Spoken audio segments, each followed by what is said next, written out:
Hey guys, Dr. Ben here. Let's talk today about all this new guidance, all this new information that we're getting hit with, and what you should be doing, what you need to be doing, but ultimately, how can you keep your health going in that right direction, keep your body as vibrant and your immune system just hopping along here so that it can fight off anything that comes at it. So, welcome. Hope you guys are doing great and getting ready for this new year. And so let's get into it. Love having you guys on first. Go ahead and pop down below where you're watching from, all over the country, all over the world. We love having you guys on. There's a lot of confusion. I've had people reaching out, patients, direct messages on social media, all types of things. What should we do? What does all of this mean? We've gone from originally we were at 14 days that you've got to quarantine. Then they brought it down to 10 days. And then just this week, they said 5 days. Hey, Carla, good to see you. And Mary Beth in Ohio as well. So now it's down to 5 days, and they say once you hit 5 days, and even without a negative test, but if you're asymptomatic, this is what the CDC has come out and said. If you are hey, Allison, good to see you in Nebraska today.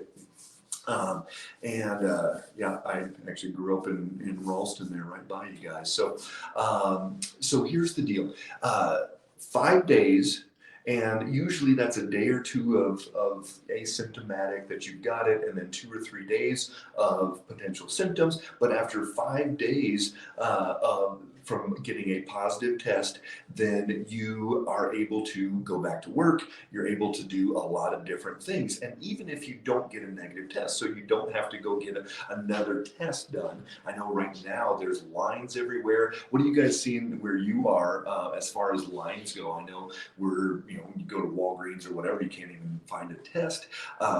Hey, Andrea, good to see you, and Mindy in Tennessee. So here's the deal. Even if you don't have a negative test at day 5, then you can go back to work, you can do whatever it is, and they just want you to wear a mask for 5 more days. Okay, so that's what's going on there. Why were these changes made? Well, if you looked at any of the news this weekend, or if you tried to travel around Christmas time, yeah, from what I see and read and talk to people, it was chaos. There were thousands of flights were canceled, all these things because they were having flight attendants, pilots, different crew that were supporting airplanes, all these things, and they were not able to get the flights off the ground, and all these people were grounded, and because they were going off that 10-day. If you've been watching sports at all, major disruption. Bowl games, lots of the football teams have had to pull out of bowl games because they've lost so many players. NFL games have been put on hold.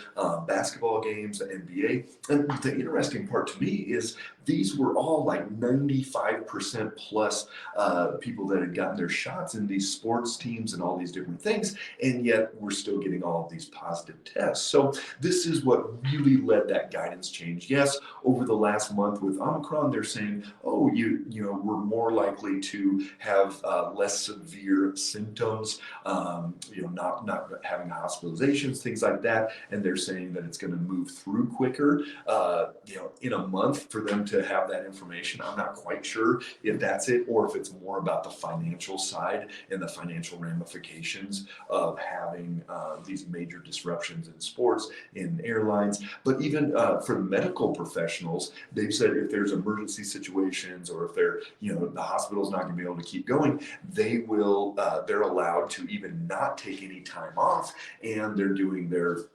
5 days. So not even having them do those 5 days. So that just really interesting. But again, you've got to keep your immune system as strong as possible. You've got to keep taking your vitamin D and your zinc and your exercise and your sleep and all of those different things, because they're going to keep changing the guidance. Things are going to keep shifting, and we don't exactly know where it's going to go or what we're going to do. But keep your immune system as strong as feasibly possible, because it's gonna ever keep changing. What we know is that these viruses are going to go into just being a regular cold, flu, whatever it is, and on this regular basis, it's just going to be going through that cycle, and we're gonna have to learn to live with it, and that's really what this comes down to. And so, if you're learning to live with it, you've got to learn to live with the best and strongest immune system you possibly can. So,